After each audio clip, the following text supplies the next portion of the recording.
Welcome to our channel I can teachers point.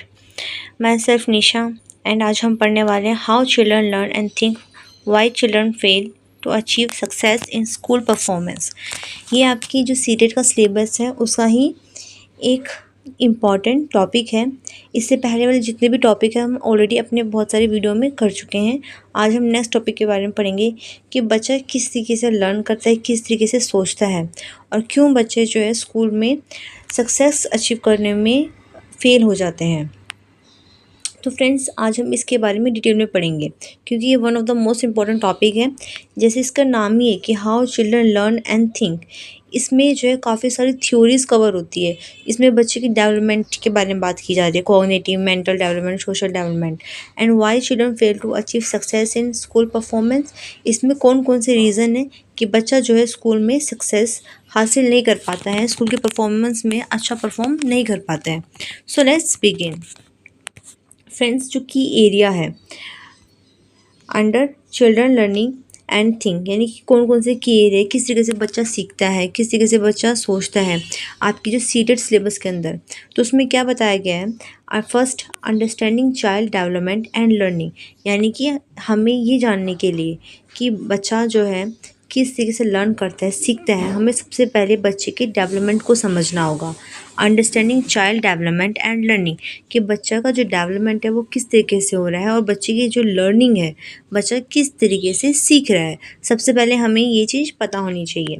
इसके अंदर बच्चे का physical development, cognitive development, social emotional development आ जाता है। ठीक है, हमें ये जानना पड़ेगा कि understanding how children grow physically and mentally, how these aspect influence their learning, कि बच्चा फिजिकली मेंटली किस तरीके से ग्रो कर रहा है, उसके अंदर कौन कौन सी लर्निंग जो एबिलिटी है वो डेवलप हो रही है, बच्चा कितना सीख रहा है और वो बच्चे की लर्निंग को किस किस तरीके से अफेक्ट कर रहा है। तो ये बच्चे के डेवलपमेंट को जानने के लिए हमें थ्योरीज पढ़नी पड़ेगी। ठीक है, लाइक फर्स्ट है जीन पियाजे की कॉग्निटिव डेवलपमेंट थ्योरी। इसके अंदर हम 4 स्टेजेस के बारे में पढ़ते हैं, sensory motor stage, pre operational stage, concrete operation stage, formal operation stage. मैंने ये पूरी थ्योरी एक्सप्लेन कर रखी है अपनी एक वीडियो में, आप चाहो तो उस वीडियो को देख सकते हो। इससे हमें ये पता चलेगा कि बच्चे का कॉग्निटिव डेवलपमेंट किस तरीके से होता है। फिर है लाइव ऑगस्ती की सोशो कल्चर थ्योरी। ये थ्योरी भी मैंने पूरे अच्छे से एक्सप्लेन करी है, इसी चैनल पे वीडियो मैंने डाल रखी है, आप चाहो तो देख सकते हो। उसके अंदर हमने पूरा बच्चों का सोशो कल्चर डेवलपमेंट किस तरीके से होता है वो सब बताया गया है। Zone of proximal development, role of social interaction, ये सब बताया गया है। उसके बाद है एरिक एरिक्सन की साइको सोशल जो स्टेजेस ऑफ डेवलपमेंट है उसके बारे में बताया गया है। यानी कि बच्चे के डेवलपमेंट को जानने के लिए हमें ये सारी थ्योरी पढ़नी पड़ेगी। उसके बाद ही हम जान पाएंगे कि बच्चे का डेवलपमेंट किस तरीके से होता है। ठीक है फ्रेंड्स, फिर है BF स्किनर की बिहेवियरिज्म की थ्योरी। ठीक है, लर्निंग थ्रू रिफोर्समेंट, बच्चा किस किस तरीके से सीखता है। हार्वर्ड गार्डनर की मल्टीपल इंटेलिजेंस थ्योरी। ये थ्योरी भी मैंने आपको बहुत अच्छे से एक्सप्लेन कर रखी है, ऑलरेडी मैंने अपने चैनल पर डाल रखी है।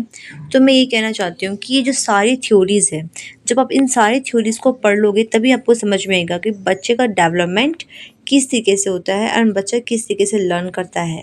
ठीक है, जब तक हम बच्चे का डेवलपमेंट ही नहीं पढ़ेंगे मेंटली, सोशली, फिजिकली, तब तक हमें नहीं समझ में आएगा कि बच्चा किस किस तरीके से सीखता है। इसलिए इस टॉपिक का मतलब है कि आपको सारी थ्योरम पढ़नी है, जितनी भी थ्योरी है वो सारी थ्योरी पढ़नी है। मैंने भी अपने चैनल पे सारी थ्योरी डाल रखी है, आप चाहो तो इस चैनल पे जो है सर्च करके सारी थ्योरीज देख सकते हो। सीरियट सिलेबस के नाम से है, उसके अंदर सब कुछ है। और अगर आपके पास बुक्स है तो आप बुक से भी पढ़ सकते हो। पर इन शॉर्ट ये है कि आपको सारी थ्योरी पढ़नी है, तभी आपको समझ में आएगा कि बच्चे का डेवलपमेंट अलग अलग स्टेजेस पर किस किस तरीके से होता है। ठीक है फ्रेंड्स, फिर है हाउ चिल्ड्रन लर्न। अभी हमने क्या पढ़ा कि बच्चे का डेवलपमेंट किस किस तरीके से होगा, उस बिहाफ पर बच्चे की लर्निंग कैसी होगी। अब हम देखते हैं बच्चे किस तरीके से सीखता है। बच्चा active learning versus passive learning. आपको पता है कि जो बच्चा एक्टिवली इन्वॉल्व होता है किसमें, लर्निंग में, तो बच्चे का जो है मेंटल डेवलपमेंट बहुत अच्छे से होता है, बच्चे को कॉग्निटिव एबिलिटी और अच्छे से इंक्रीज़ होती है। तो इसमें ये बताया गया है कि importance of engaging children in actively in learning through exploration, यानी कि हमें बच्चों को लर्निंग प्रोसेस में एक्टिवली इन्वॉल्व करना है। ठीक है, कैसे? थ्रू एक्सप्लोरेशन, यानी कि उनको एक्सप्लोर करने के चांसेस देने, कि बच्चा खुद एक्सपीरियंस के थ्रू पढ़े, प्रॉब्लम सॉल्विंग एबिलिटीज़ के थ्रू पढ़े, बच्चा खुद चीज़ों को सॉल्व करे, एंड इंक्वायरी बेस्ड एक्टिविटीज़ के थ्रू पढ़े। ये ऐसे मेथड्स होते हैं जिनके थ्रू बच्चा जो है खुद एक्सपीरियंस करके चीज़ों को सीखता है, और पैसिव में बच्चा बैठा-बैठा सिर्फ टीचर को सुनता है, तो वो एक्टिव जो है इन्वॉल्वमेंट नहीं होता है बच्चे का। फिर एक कंस्ट्रक्टिविस्ट अप्रोच, ठीक है, ये क्या है? इसके नाम से पता चल रहा है कि कंस्ट्रक्टिविस्ट यानी कंस्ट्रक्शन करना, यानी कि चीज़ों को बनाना, खुद हैंड इन एक्सपीरियंस लेना, ठीक है। जब बच्चा लर्न करेगा, ठीक है, एक्टिव प्रोसेस के थ्रू, जहाँ पे बच्चा खुद कंस्ट्रक्ट करेगा, खुद बनाएगा न्यू नॉलेज को बेस्ड ऑन देयर एक्सपीरियंस। हम सब जानते हैं जब भी हम कुछ नया एक्सपेरिमेंट कर रहे होते हैं, उसकी जो नींव होती है, बेस होता है, वो हमारा पास्ट एक्सपीरियंस होता है, ठीक है। हमें कुछ ना कुछ आता है, उस बेस पे हम कुछ नया क्रिएट करते हैं, तो वही है कंस्ट्रक्टिविस्ट अप्रोच। इसमें हम बच्चों को कुछ नया करने के लिए अपॉर्चुनिटी देंगे, बच्चों को हम चीज़ें प्रोवाइड करेंगे, बच्चों को हम आइडिया देंगे, हेल्प देंगे, पर बच्चा खुद अपने एक्सपीरियंस बेस पर जो है चीज़ों को बनाएगा, करेगा, ठीक है, अपनी नॉलेज खुद डेवलप करेगा। फिर है एक्सपीरियंशियल लर्निंग, यानी कि जो बच्चा एक्सपीरियंस के थ्रू सीखते हैं, ठीक है, उससे बच्चों की जो अंडरस्टैंडिंग और रिटेंशन पावर होती है वो ज़्यादा होती है, यानी कि बच्चों को काफ़ी टाइम तक चीज़ें याद रहती हैं, बच्चा बहुत अच्छे से चीज़ों को समझ पाता है और दिमाग में चीज़ें बैठ जाती हैं। जब बच्चा एक्सपीरियंशियल लर्निंग के थ्रू सीखता है, बच्चा खुद करके सीखता है, ठीक है। तो हमें अपनी स्टडी में मैक्सिमम चीज़ें वो यूज़ करनी चाहिए जिसमें बच्चा जो है खुद करके सीखे। जैसे अगर हम बच्चों को प्लांट्स के बारे में पढ़ा रहे हैं, तो बच्चे से हम प्लांट्स मंगा सकते हैं। क्लास में अगर 1-2 बच्चे प्लांट्स लेके आ जाते हैं, तो उनको गमले में किस तरीके से ट्रांसप्लांट करना है, किस तरीके से बच्चों को हम सब कुछ सिखा सकते हैं कि क्या सोइल है, कौन सी लीव्स है, क्या स्टेम है, फ्लावर कौन सा है, ये सब चीज़ें हम बच्चों को सिखा सकते हैं। तो it's better we should use the experiential learning rather than just passive learning. फिर cognitive development and learning theories, ठीक है, ये मैंने आपको बताया है कि इसमें बच्चों को सब कुछ पढ़ना है। बच्चे का कॉग्निटिव डेवलपमेंट किस तरीके से होता है, फिजिकल डेवलपमेंट किस तरीके से होता है, लर्निंग डेवलपमेंट किस तरीके से होता है, लर्निंग थ्योरीज वगैरह सब पढ़ना है। अब देख लेते हैं हम थ्योरीज में इंफॉर्मेशन प्रोसेसिंग थ्योरी, यानी कि बच्चे को जो लर्निंग है, जो रिटेंशन है, किस तरीके से होगा, how children process, store and retrieve information, कि इसमें हमें जानेंगे कि बच्चा जो है किस तरीके से इंफॉर्मेशन को स्टोर करता है अपने माइंड में, किस तरीके से वो प्रोसेस चलती है, किस तरीके से बच्चा उस इंफॉर्मेशन को at the time of need use कर पाता है, ठीक है, रिट्राइव इंफॉर्मेशन। फिर है थिंकिंग प्रोसेस इन लर्निंग, बच्चे के अंदर थिंकिंग प्रोसेस किस तरीके से डेवलप होती है, जो हमारा टॉपिक था how children develop and think, ठीक है, ये सब था लर्निंग। इसके अंदर जो थिंकिंग प्रोसेस होती है वो बच्चे किस तरीके से चलती है, जो थिंकिंग प्रोसेस है वो काफ़ी जो स्टेजेस होते हैं इसके अंदर, थिंकिंग प्रोसेस है ये, ठीक है। जो बच्चा सोच रहा है, उस सोचने से पहले बहुत कुछ होता है, तब जाके बच्चा थिंकिंग करना स्टार्ट करता है। फर्स्ट ऑब्जर्वेशन, बच्चा सबसे पहले चीज़ों को ऑब्जर्व करेगा कि क्या हो रहा है, किस तरीके से हो रहा है। मान लीजिए हम बच्चों को सब्ज़ी बनाना सिखा रहे हैं, तो बच्चा देखेगा कि मम्मी ने कौन कौन सी वेजिटेबल्स ली है, फिर मम्मी ने उस वेजिटेबल्स को क्या करा, वॉश करा है, फिर उसको पील ऑफ करा है, यानी छिलके उतारे हैं, तो उसको कट करा है, ठीक है, किस तरीके से सब्ज़ी बनाई गई है, सब प्रोसेस बच्चा उससे पहले ऑब्जर्व करेगा, ठीक है। ऑब्जर्व कर लिया उसने, वो फिजिकली चीज़ों को देख रहा है, साइकोलॉजिकली उस चीज़ का एक्सपीरियंस कर रहा है। फिर है इमेजिनेशन, अब बच्चे के माइंड में वो सारी चीज़ें चलती रहेंगी कि अच्छा सब्ज़ी बनाने के लिए क्या क्या चीज़ चाहिए होती है, सब्ज़ी बनाने के लिए वेजिटेबल्स चाहिए होती हैं, मसाले चाहिए होते हैं, स्पाइसेस चाहिए होते हैं, गैस चाहिए, सिलेंडर चाहिए, बर्तन चाहिए, नमक मिर्च हल्दी चाहिए, सब चीज़ें बच्चे के माइंड में ऑलरेडी चलती रहेगी। इमेजिनेशन कर कि हाँ अगर मैं बनाऊँगा तो मैं किस किस तरीके से बनाऊँगा, ठीक है, ये सब चीज़ें हो गया। उसके बाद है कंसेप्ट, बच्चे के माइंड में एक कंसेप्ट बन चुका होगा, understanding concept such as location, way, time, distance, number require high level thinking for school for children. इसमें मतलब ये है कि अगर जैसे यहाँ पे किसी स्पेसिफिक चीज़ के बारे में बताया गया है कि location, weight, time, number require क्या क्या चीज़ चाहिए, हाई ऑर्डर थिंकिंग स्किल बच्चे के अंदर आ जाएगी। तो यहाँ पे कंसेप्ट मतलब जैसे कि मैंने बताया, बच्चों को बच जाएगी सब्ज़ी बनाने के लिए, मान लीजिए आलू गाजर सब्ज़ी बनाने के लिए आलू चाहिए, गाजर चाहिए और मिर्च चाहिए, मसाले चाहिए, ऑयल चाहिए, ज़ीरा चाहिए, सब चीज़ें बच्चे के माइंड में ऑलरेडी आ जाएगी। साथ में कितनी क्वांटिटी में चाहिए, कितना टाइम उसको बनाने में लगेगा, ठीक है, कौन कौन सी प्रोसेस होनी चाहिए, क्या चीज़ पहले हम प्रोसेस करेंगे उस सब्ज़ी को बनाने की, वो सब चीज़ें बच्चे के माइंड में कंसेप्ट रेडी हो चुका है, क्योंकि बच्चों ने ऑब्जर्व कर लिया है, इमेजिनेशन कर लिया, उसके माइंड में कंसेप्ट बन गया है। अब है एक्सपीरियंस, अब बच्चा चीज़ों को करेगा, ठीक है। और वो मे बी वो चीज़ उसके फेवर में आए, मे बी अनफेवर में आए, यानी हो सकता है चीज़ें बहुत अच्छी, सब्ज़ी बहुत अच्छी बन जाए, हो सकता है सब्ज़ी बहुत बेकार बन जाए। तो उससे क्या होगा, बच्चे को एक्सपीरियंस मिलेगा, influencing their observation and learning, जो बच्चे की लर्निंग को, ऑब्जर्वेशन को बढ़ाएगा। बच्चे को समझ में आएगा कि कहाँ उसने मिस्टेक करी है और कहाँ जो वो चीज़ें सही है। लाइक हो सकता है कि वहाँ पे सॉल्ट ज़्यादा हो जाए, तो बच्चे को समझ में आ जाएगा कि हाँ मैंने सॉल्ट ज़्यादा डाला है, थोड़ा कम डालना है, ठीक है। मे बी जो है वहाँ पे मिर्च थोड़ी जो है कम हो जाए, ठीक है, जो स्पाइसी है वो थोड़ा कम हो, तो बच्चों को समझ में आ जाएगा कि हाँ मुझे नेक्स्ट टाइम जो है थोड़ा मिर्च ज़्यादा डालनी है। तो धीरे धीरे एक्सपीरियंस के साथ साथ बच्चा का जो एक्सपीरियंस है वो बच्चे को जो है बेटर रिजल्ट की तरफ लेके जाएगा। बच्चा चीज़ों को ऑब्जर्व करेगा, इमेजिनेशन करेगा, कंसेप्ट बनाएगा, एक्सपीरियंस करेगा, एट द एंड में वो जो है अपने लर्निंग प्रोसेस को पूरा कंप्लीट कर लेगा, ठीक है। फिर ये सब चीज़ें किस पे डिपेंड करती है, फर्स्ट तो इंटरेस्ट एंड डिज़ायर पर। अगर बच्चे का कुकिंग में इंटरेस्ट ही नहीं है तो बच्चे को कोई फ़र्क नहीं पड़ता कि मम्मी सब्ज़ी काट रही है, कि गाजर का हलवा बना रही है, कि मटर पनीर बना रही है, ठीक है। सबसे पहले बच्चे की जो थिंकिंग ड्राइवन होते हैं, यानी थिंकिंग, सोचने की जो क्षमता होती है, सोचने की जो इच्छा होती है, वो तब निकल कर आती है जब बच्चे को उस चीज़ में इंटरेस्ट हो, डिज़ायर हो, इच्छा हो उसकी, ठीक है। तभी वो इमेजिनेशन करता है, तभी वो कंसेप्ट बनाता है। अगर बच्चे को उस चीज़ में इंटरेस्ट नहीं आ रहा ना, तो चाहे वो चीज़ बच्चे के सामने पड़ी रही है वो तब भी नहीं दिखेगा, और तभी उसको फ़र्क नहीं पड़ेगा कि क्या करना है, कैसे करना है, कैसे नहीं करना है। फिर है इमिटेशन। बहुत सारी चीज़ें बच्चा इमिटेट कर कर, कॉपी करके ही सीखता है। हम सब भी बहुत सारी चीज़ें कॉपी करके ही सीखते हैं, ठीक है। बच्चे जो है ऑब्ज़र्व करता है अदर के, दूसरे लोगों के एक्शंस को, उसका आउटकम्स क्या हुआ है। अगर आउटकम अच्छा होता है तो बच्चा उस चीज़ को इमिटेट करता है, और मे बी वो इनहेंस देयर एबिलिटी अकॉर्डिंगली। जैसे जैसे बच्चे को रिजल्ट मिलता है उस तरीके से बच्चा अपनी एबिलिटी को, उस चीज़ को इनहेंस करता रहता है, बढ़ाता रहता है, ठीक है। There are several type of thinking. यहाँ पे ना बहुत टाइप की थिंकिंग होती है एक बच्चे के अंदर। कौन कौन सी थिंकिंग होती है? बच्चा क्रिएटिव थिंकिंग, एनालिटिकल थिंकिंग, हमने बोला ना how children learn and think वाला, तो थिंकिंग किस टाइप की होती है, ठीक है। Creative, analytical, critical, concrete, abstract, divergent and convergent thinking होती है। ये सारी थिंकिंग बच्चे को सक्सेसफुल बनाने में काफ़ी हेल्प करती है। क्रिएटिव थिंकिंग, नाम से पता लग रहा है क्रिएटिव, यानी कि एग्जिस्टिंग नॉलेज से कुछ न्यू, ओरिजिनल, इनोवेटिव आइडिया बच्चों को लेके आना, ठीक है, कुछ नया बनाना। चैलेंजेस एक्सेप्ट करना, ठीक है। Help approach challenges with a new perspective, challenges को कुछ नए तरीके से पूरा करना, न्यू एबिलिटी, अपने कुछ क्रिएटिविटी दिखाना, उसको बोलते हैं क्रिएटिव थिंकिंग। फिर आती है एनालिटिकल थिंकर, इसे नाम से पता लग रहा है एनालाइज करना, यानी चीज़ों को ब्रेक डाउन करके छोटे छोटे पार्ट्स में डिवाइड कर देना, और फिर छोटे छोटे पार्ट को एनालाइज करना, क्या है, किस तरीके से है, क्यों नहीं करना।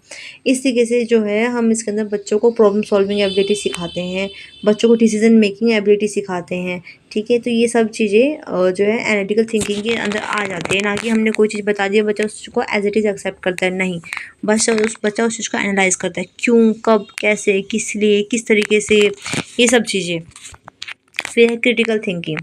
क्रिटिकल जो थिंकिंग होती है उसमें भी हम चीज़ों को एनालाइज करते हैं तरीके से। इसका जो ऑब्जेक्टिव होता है वो analyse information and drawing rational conclusion, information को एनालाइज करना, रैशनल कंक्लूजन निकालना ही होता है। एक तरह से ये इंफॉर्मेशन को इवेलुएट करती है, जो हमारे पास इंफॉर्मेशन आई है वो सही है कि नहीं है, कितना सही है, कितना गलत है, कहीं कुछ गड़बड़ तो नहीं हो गया, आइडेंटिफाई बायसनेस तो नहीं है, बायसनेस तो नहीं, कोई भेदभाव तो नहीं हुआ है, कोई पार्शियलिटी तो नहीं हुई है, या फिर जो कंक्लूजन निकाला गया वो सही है कि नहीं है, ठीक है। एक तरीके से साउंड जजमेंट ये करता है, इसलिए इसको बोला गया क्रिटिकल थिंकिंग है ये।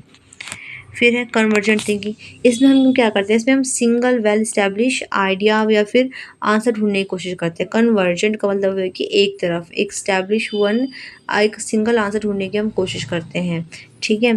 पर इस कन्वर्जेंट थिंकिंग में हम critical thinking, vertical thinking, analytical और लीनियर थिंकिंग भी हम इसमें करते हैं, यानी कि एक वेल इस्टेब्लिश, एक सबसे बेस्ट जो सिंगल आंसर है, सिंगल प्रॉब्लम सॉल्विंग है, उसको हम ढूंढ के लाते हैं। ये फोकस करती है करेक्ट आंसर फाइंडिंग पर, ठीक है, या फिर स्टैंडर्ड आंसर पर, ठीक है। कंक्रीट थिंकिंग क्या का मतलब है? कंक्रीट थिंकिंग का मतलब होता है कि रियल वर्ल्ड एक्सपीरियंस जहाँ पर हम बच्चों को देते हैं, यानी कि जो चीज़ हमारे सामने है, रियल वर्ल्ड। अगर हम बच्चों को फ्रूट्स बता रहे हैं तो हम बच्चों को बताएंगे कि एप्पल है, एप्पल का फ्रूट दिखाएंगे, मैंगो है, बनाना का मैंगो का फ्रूट दिखाएंगे, ऑरेंज है, ऑरेंज का फ्रूट दिखाएंगे। इस तरीके से बच्चों को कॉन्क्रीट एग्जाम्पल हम बच्चों को देते हैं, कॉन्क्रीट थिंकिंग दिखाते हैं, जो लाइव बच्चों को दिख रहा होता है, बच्चे वही थिंकिंग प्रोसेस बच्चे की डेवलप होती रहती है। फिर एब्स्ट्रैक्ट थिंकिंग जो है कंक्रीट थिंकिंग से बिल्कुल अपोजिट है। इसमें क्या एब्स्ट्रैक्ट से नाम से पता लग रहा है कि इसमें चीज़ें फिजिकली नहीं होती है, no directly tied up to physically. यहाँ पे बच्चे का जो पास्ट एक्सपीरियंस होता है, कंक्रीट थिंकिंग होती है, उसको बच्चा इमेजिनेशन करता है। अच्छा, अगर मैं बोल रही हूँ कि बेटा आपको ग्रेप्स का फ्रूट बनाना है, ड्रॉ करना है, तो ग्रेप्स का फ्रूट बनाने के लिए हमें बच्चों को सामने ग्रेप्स दिखाने की ज़रूरत नहीं है। बच्चा अपने माइंड पे जोर डालेगा, उसको पता चल जाएगा कि हाँ वो ग्रेप्स था, मैंने देखा था कंक्रीट थिंकिंग के टाइम पे जब हम बच्चों को स्टार्टिंग में पढ़ाते हैं। अब बच्चे के माइंड में ऑलरेडी है कि ग्रेप्स है, वो तुरंत बना देगा। ठीक है, यहाँ पे बच्चे की एबिलिटी ऑफ थिंकिंग चेक होती है, बच्चे किस तरीके से सोच रहा है, समझ रहा है, उसको कितना आइडिया है चीज़ों का, कितना उसका जो रिटेनिंग पावर है। यहाँ पे एब्स्ट्रैक्ट थिंकिंग मतलब होता है कोई फिजिकल कांटेक्ट नहीं होता है, कोई फिजिकल एक्सपीरियंस बच्चों को नहीं होता है। ठीक है, फिर है, अब बच्चा स्कूल परफॉर्मेंस में क्यों सक्सेसफुल नहीं हो पाता है, बोला ना इसने, why children are not able to success in school performance. Children may fail to achieve success in school performance due to various factor like lack of motivation, बच्चा मोटिवेट नहीं है, पुअर स्टडी हैबिट है, बच्चा ठीक से पढ़ता नहीं है, लर्निंग डिसेबिलिटीज़ है, लैक ऑफ सपोर्ट है, इवन इन्वायरमेंटल इश्यूज़ भी हो सकते हैं। फर्स्ट इंटरनल फैक्टर क्या होता है जो इंटरनली बच्चे के अंदर है, lack of motivation and engagement. अगर बच्चा मोटिवेट ही नहीं है पढ़ने के लिए तो हम कोई भी टीचर, कोई भी पेरेंट्स उस चीज़ को मोटिवेट नहीं कर सकता। हम बच्चों को मोटिवेट करते हैं टीएल मेथड के थ्रू, पिक्चर्स के थ्रू, पर हम चाहे कुछ कर लें, अगर बच्चा आगे से नहीं सीखना चाहता तो बच्चा नहीं सीखेगा। ठीक है, हम चाहते हैं कि बच्चे की हम अटेंशन को, ग्रेस्पिंग पावर को बढ़ाए, बच्चे ज़्यादा देर तक सुन सके, ज़्यादा उसको समझ में आए, इसलिए हम टीएलएम मेथड का यूज़ करते हैं, बच्चों को इंटरेस्ट बढ़े। ठीक है, पर अगर बच्चा खुद से मोटिवेट नहीं है तो कोई भी नहीं पढ़ा सकता है।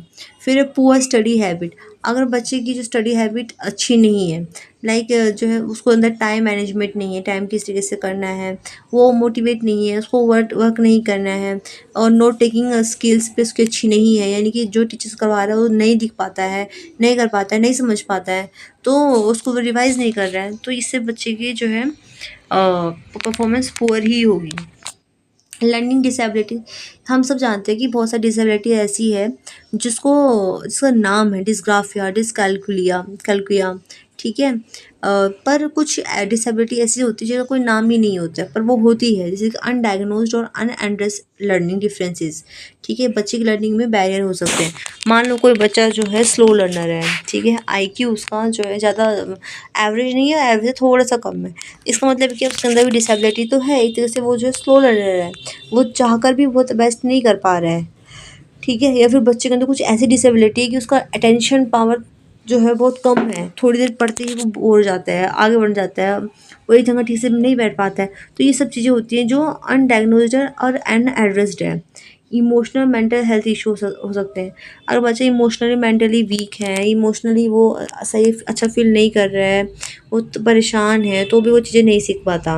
एंजाइटी है, डिप्रेशन है, अदर मेंटल हेल्थ इशू है, बच्चे की एबिलिटी पर फोकस करने पे, लर्निंग पर जो काफ़ी इफेक्ट आते हैं। पुअर स्टडी हैबिट हमने पढ़ लिया, लर्निंग डिसेबिलिटी भी हमने पढ़ लिया, इमोशनल मेंटल हेल्थ पढ़ लिया। ये क्या, low self esteem, low self esteem and fear of failure, यानी कि अपने ऊपर ज़्यादा कॉन्फिडेंस नहीं होना।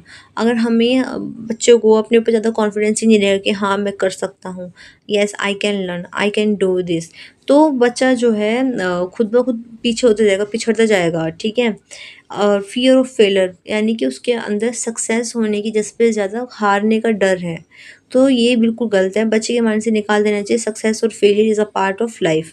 ठीक है, हारने से कभी नहीं डरना होता, हमेशा सक्सेस की तरफ आगे बढ़ो, अगर हार भी गए तो फिर उठो, फिर आगे बढ़ो। जब बच्चे का लो सेल्फ इस्टीम होता है, ठीक है, उसको अपने ऊपर विश्वास नहीं होता है, उसको हारने का डर होता है, तो भी वो जो है ठीक से नहीं सीख पाता है। यहाँ पे उसकी जो हार का डर होता है उसके सक्सेस के जज्बे से भारी हो जाता है। अब हम थोड़ा थोड़ा शॉर्ट में पढ़ लेते हैं कि बच्चा स्कूल में क्यों फेल होता है। जैसे कि फियर एंड एंजाइटी है, बच्चे को डर है, चिंता सता रही है, बोर हो रहा है बच्चा, कन्फ्यूजन एंड पुअर टीचिंग होती है, लैक ऑफ मोटिवेशन है, सोशल इन्फ्लुएंस है। आजकल तो बहुत सारे सोशल मीडिया हो गए हैं जिस वजह से बच्चा और जो अटेंशन बच्चे के पास बहुत कम हो गया है। इंटरपर्सनल इश्यूज़ है, फिजिकल लर्निंग डिसेबिलिटी है, हेल्थ और फैमिली इशू है। इंटरपर्सनल इशू का मतलब क्या होता है, हो सकता है उसको अपने क्लासमेट से, अपने टीचर से दिक्कत हो, इस तरीके से डिस्ट्रैक्शन, सोशल मीडिया गेम्स, ये सब चीज़ें हैं। फिर है, हम बच्चों को किस तरीके से हेल्प कर सकते हैं। एक तो आइडेंटिफाई द इशू, क्या इशू है, क्यों बच्चा फोकस नहीं कर पा रहा है, क्या रीज़न है। ट्रेनिंग एंड सेंसिटाइज टीचर, हमें ऐसे टीचर की ज़रूरत है जो ट्रेंड हो, जो सेंसिटाइज हो, बच्चे से उनको जिनको लगाव हो, उन्हें पता हो कि बच्चों को हमें किसी कैसे हैंडल करना है। बस पेरेंट्स को इन्वॉल्व कर सकते हैं, चाइल्ड सेंटर टीचिंग हम करवा सकते हैं, मीनिंगफुल कंसेप्चुअल लर्निंग करा सकते हैं, रिसोर्स हेल्प एंड सपोर्ट, ये सब हम बच्चों को प्रोवाइड कर सकते हैं। अब जो टॉप 6 रीज़न होते हैं बच्चा स्कूल में सक्सेड नहीं हो पाता है, क्या है सक्सेसफुल ना होने के? Poor time management skill and procrastination, यानी कि इसके अंदर जो बच्चा होता है वो सोचता है मैं ऐसे ही पास हो जाऊँगा, वो पहले ध्यान ही नहीं देता। कभी फ़ोन में लगना है, कभी टाइम पास करना है, कभी चॉकलेट खानी है, कभी बुक्स उधर फेंक देना है, कभी सो जाना है। बाद में उसको ध्यान आता है कि हाँ, मुझे पढ़ना भी था। ये सबसे बड़ा रीज़न है कि सही टाइम पे बच्चा रियलाइज़ नहीं कर पाता है। फिर इनएबिलिटी टू कंप्लीट टास्क, कई बार बच्चा उस कैपेबल नहीं होता कि वो टास्क को कंप्लीट कर सके, क्योंकि हमें पता है कि हर बच्चा अपने आप में डिफरेंट है, ठीक है। फिर है fear of failure and lack of self confidence, डर ज़्यादा होना, सेल्फ कॉन्फिडेंस कम होना। टू मच रिलायंस हो रहा है, बहुत ज़्यादा जब बच्चा दूसरों के ऊपर डिपेंड हो जाता है कि आप मेरा काम कर दीजिए, आप ये कर दीजिए, आप वो कर दीजिए। इसमें बच्चे के अंदर डर बैठ जाता है कि हाँ, मेरे से तो नहीं होगा, ये काम कोई दूसरा ही कर सकता है। Not knowing how to learn, अगर बच्चे को पता ही नहीं है कैसे सीखना है, क्या करना है, तो भी बच्चा पिछड़ जाता है। लैक ऑफ डिज़ायर, अगर वो पढ़ना ही नहीं चाहता हो, वो कुछ बनना ही नहीं चाहता, उसे कुछ सीखना ही नहीं है, तो भी आप किसी भी हाथ में बच्चों को नहीं सिखा सकते। तो फ्रेंड्स, आज के लिए इतना ही। अगर आपको मेरा कंटेंट वीडियो अच्छी लगी हो, then please do like, share and subscribe my channel. Thank you very much.